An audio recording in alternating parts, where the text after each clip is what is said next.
This video focuses Raymond Williams, Culture and Society. Let us see about the author Raymond Williams. He was born in the year 1921 and died in the year 1988. He was a socialist writer from Welsh.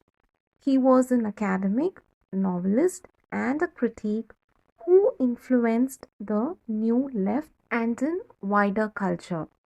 The New Left was a broad political movement in 1960s to 70s. It consists of activities in Western world who campaigned for a broad range of social issues such as civil, political rights, environmentalism, feminism, gay rights, and the like. Williams' writings were primarily based on politics, culture, media, literature that contributed to the Marxist critique of culture and the arts. The book Culture and Society is published in 1958. It explores how the notion of culture developed in Great Britain from the 19th through the 20th centuries. This book regards on the conventional social and historical thinking about culture. It also argues that the notion of culture developed with the response to the Industrial Revolution and that the social and political changes that the revolution has brought. Raymond Williams studies famous British writers and essayists beginning from Edmund Burke, William Cobbett, William Blake, William Wordsworth, etc., and continued as far as F.R. Lewis, George Orwell, and Christopher Caldwell. This book comes under the genre Cultural Studies. The publisher of the book is Chatto and Windus. Let us see the book summary of Culture and Society. In the 19th century, there are many words in English that acquired new meaning. Those words are industry, democracy, class, art, and culture. Let us see the definition given by Raymond Williams. Firstly, he talks about industry. He says, prior to the Industrial Revolution, the word industry has a meaning of human attribute, that is the skill of a human, perseverance of a human, or diligence of a human. But after the Industrial Revolution, this word industry has become a collective word. It means manufacturing and producing institutions. It was Adam Smith who was the one of the first writers to use this word to mean a thing in itself. So he refers to industry as an institution rather than an attribution. There were other words born after industry. Those are industrial, industrialism, and industrial revolution. Next is democracy.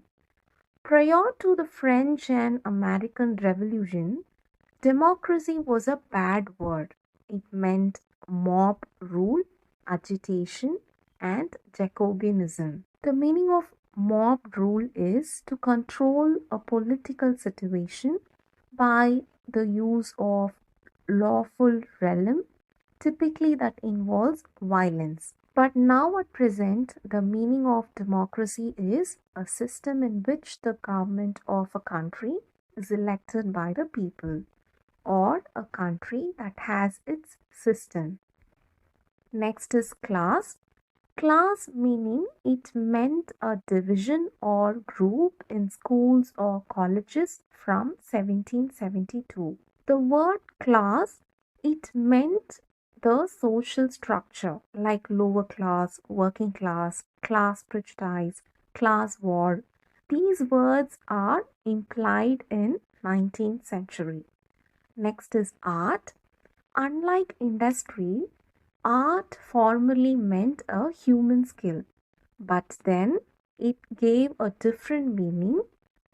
Art is a particular group of skills, that is creative or imaginative arts. the artist become a special type of person. Next is the word culture.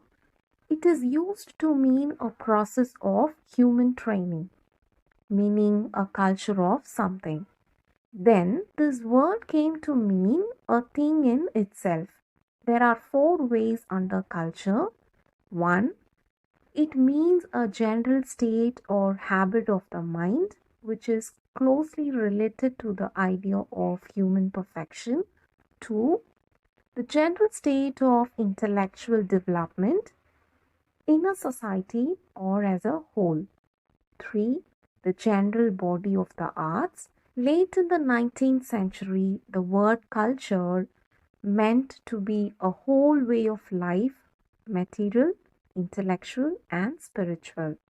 The word culture has taken four different types of transformation. Raymond Williams says that this development of the word culture is a record of the number of important reactions to great historical changes that happened in social, economic, and political life. And that development merges into two responses.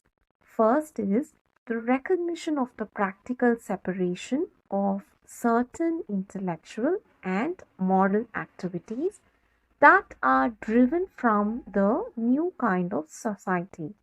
Second, culture was not just a response to new methods of production, but it was concerned with new kinds of personal and social relationship.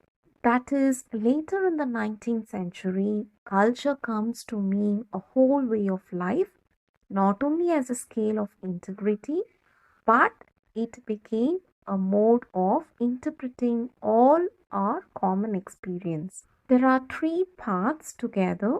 The first part is titled as a 19th century tradition. Under this, let's see chapter 1, which is entitled as Contrasts, Edmund Burke and William Cobbett. First, he refers to the mood of England during the Industrial Revolution. He refers to Edmund Burke and William Cobbett. Edmund Burke is the first modern conservative, and William Cobbett is the first tribune of the industrial proletariat. These two have criticized the New England from the standpoint of the old. Edmund Burke is the great recommender of prudence as the primary virtue of civil government. For him, politics was a business of practical expediency and not theoretical ideas. He opposed new agitations for democracy. He established the idea of the state as the necessary agent of human perfection. He established the idea of the organic society that emphasizes the interrelation and continuity of human activities rather than separation into spheres of interest. Next, William Cobbett, he wrote in the manner of popular journalist. He criticizes the new industrial system as oppressive and mentioned inequality. He wrote with conservative idea, that is, he hold to the standard of being the England into which I was born. Thus, Edward Burke and William Cobbett, though they are antagonist thinkers, they shared a tradition of criticism similar to Burke and Cobbett. Karl Marx, for example, he wrote against capitalism in the manner of Burke and Cobbett. So too the connections between Robert Southey and Robert Owen, that is, one being a Tory reformer and the other being a utopian socialist.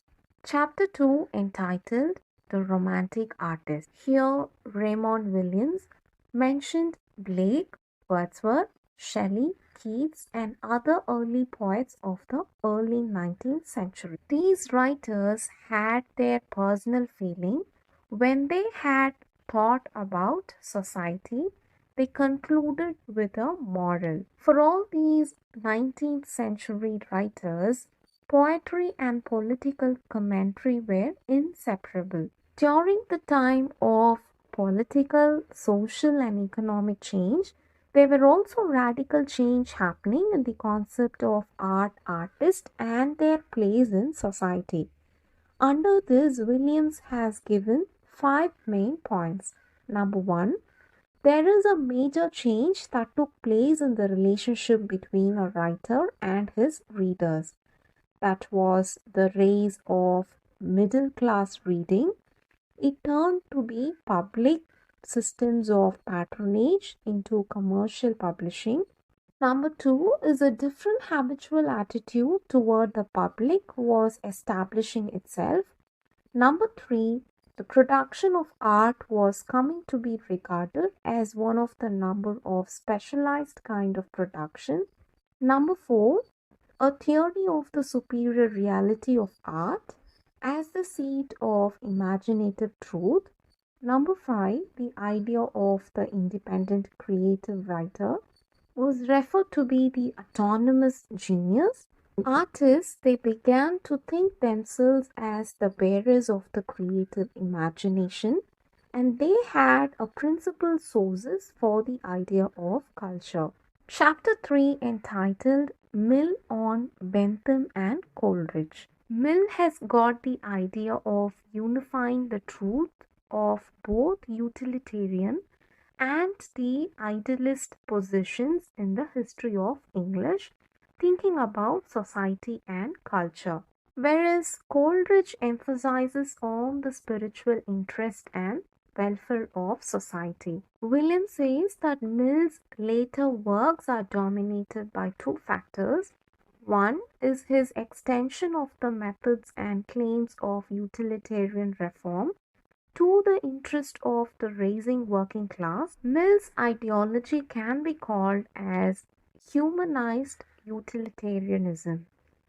Chapter 4 is titled Thomas Carlyle. Here, the idea of culture is seen as a whole way of life that receives a new emphasis in Carlyle. It grounds attack on industrialism. He thinks that a society is comprised of much more than economic relationships. This chapter critiques on the Carlyle's mechanical age, and chapter 5 has a series of book reviews of industrial novels, example Hard Times. This chapter provides a description of life in an unsettled industrial society. Also got a common criticism of industrialism. Let us see the summary of chapter 6 titled Matthew Arnold.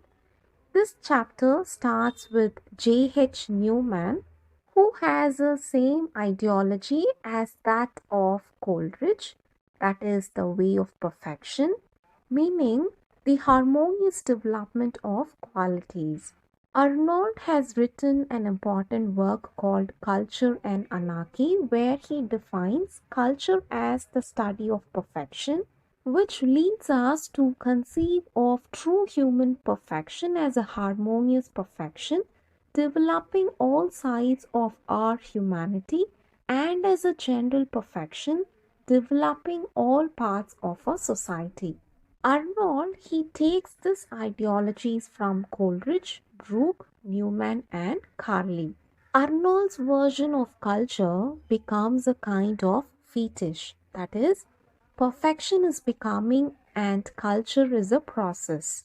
When we consider Brooke, he draws his ideas on an existing society. Coleridge draws his ideas from the values known from the older society, whereas Newman believed in a divine order, but Arnold could not define culture as a process, and he could not find the material for that process in the society of his day. Chapter 7 entitled Art and Society. Williams refers to the important writers of the 19th century England. They are Pugin, Ruskin, and Morris. Pugin, he arrived from criticizing change of architecture, that is, away from the Gothic, to criticizing a civilization. Ruskin's social criticism arose from his thinking about the purpose of art. That is, in his criticism of art, his standard was always typical beauty, but for Morris, art was a particular quality of labor. Part 2 begin, and part 2 entitled as Interregnum, where William refers uninfluential writers. He himself introduces this chapter as we shall not find in them anything very new or working out rather of unfinished lines, a tentative redirection. Part 3 entitled 20th Century Opinions. Let's see chapter 1 entitled D.H. Lawrence. Let us see the points that Lawrence took from 19th century tradition. Number 1 is the general condemnation of industrialism as an attitude of mind. 2. Human purpose can be seen as debased to sheer mechanical materialism. 3. The condition of the mechanical and ugliness of an industrial society. 4. Industrialism forces all human energy into a competition of mere acquisition. For Williams, D.H. Lawrence has been vulgarized into a romantic rebel because D.H. Lawrence was fundamentally an exile who wanted to commit himself but rejected the terms of commitment. Chapter 2 is entitled as R.H. Tawney. Who in the world is R.H. Tawney? This chapter is also omitted due to uninfluential writers. Chapter 3 entitled T.S. Eliot. In the book The Idea of Christian Society, Eliot talks about industrialism. Eliot says that if culture is a whole way of life, then the system must be judged as a whole. Chapter 4, titled Two Literary Critiques. This chapter is about I.A. Richards and F.R. Lewis. Let us move to chapter 5, Marxism and Culture. Marxist theory of culture recognizes diversity and complexity. The Marxist critiques emphasizes on the interdependence of all elements of social reality. Williams suggests that all Marxists should logically use culture in the sense of a whole way of life, a general social opinion. Chapter 6 is on George Orwell. Let us see the conclusion. In the idea of culture, it is a general reaction to a general and major change in the condition of a common life. And culture is a basic element which can be dealt with a total qualitative assessment. Culture is a process but not a conclusion. William draws two distinctions between bourgeois culture and working class culture. Under bourgeois culture, he says, bourgeois culture is the basic individualistic idea, and the institutions, manners, and the habits of thought proceeds from it. Similarly, in working class culture, the basic collective idea, those are institution, manners, habit of thought, and intention, proceeds from it.